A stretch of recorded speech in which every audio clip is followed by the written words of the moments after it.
you're starting to hear some people on the left, some lefty commentators now start to say things like, oh, we need to organize around class.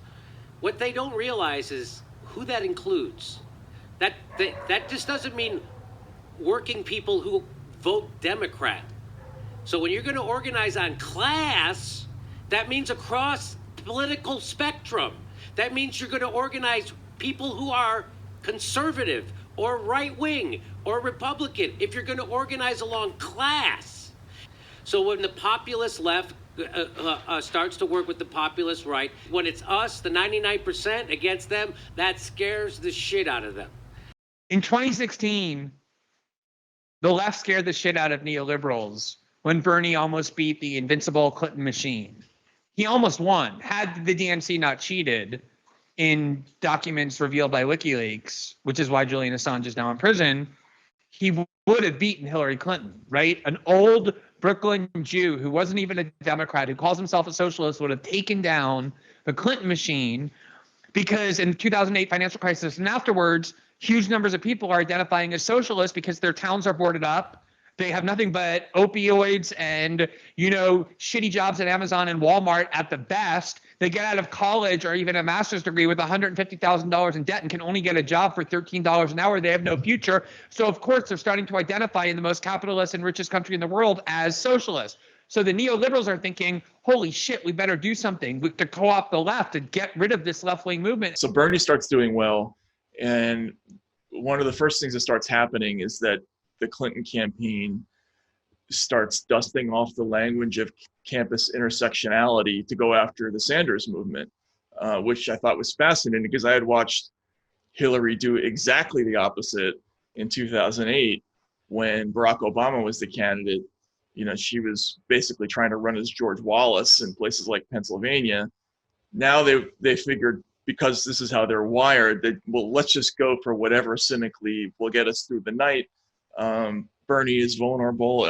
We'll call him a cis white man. We'll get all of our aides to whisper in the ears of journalists at night. Hillary publicly says things like, yes, if we broke up the banks tomorrow, would that end racism? Which was an extraordinarily effective line because Bernie didn't know how to answer that. And he backed off from it, and that became successful. And I think that was the seed of what you're talking about, where the trade for the Democrats became, all right, so to stop us from having to deal with offending all of our donors in the health insurance industry. So they saw that the way forward was to start adopting the language of wokeness. And they did it again this year, even, with Bernie again.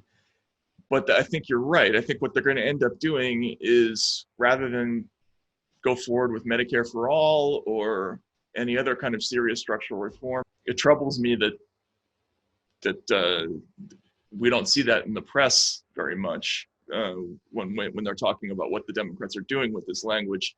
Why is Nancy Pelosi, dressing in kente cloth scarves, and they're participating and they're talking about knocking down all these statues, where only a few months ago they were denouncing Sanders on patriotic grounds as being a Russian agent. If you're to the left of the Democratic Party, they smear you as a white supremacist, as a sexist. They did it to Bernie Sanders. Bernie Sanders is a white supremacist and a sexist. They did it to Joe Rogan when he endorsed Bernie. Joe Rogan is a transphobe and a white supremacist, and he's alt-right. They did it. So if you get to the left of the Democratic Party, the first thing they do is call you a sexist, and then they call you a white supremacist.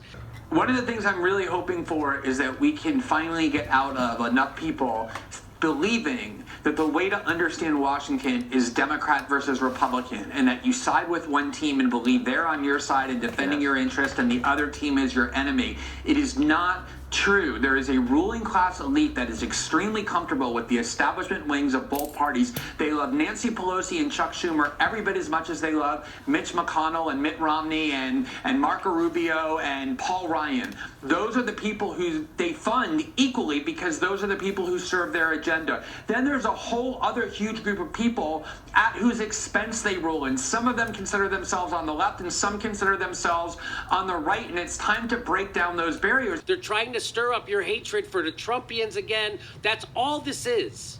because because neoliberalism has failed and they've got nothing left to sell you to keep you voting Democrat. So now they just have to keep you afraid of Donald Trump's gone. So now it's just white supremacy or Tucker Carlson or something else.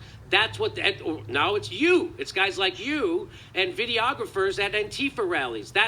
You are the problem.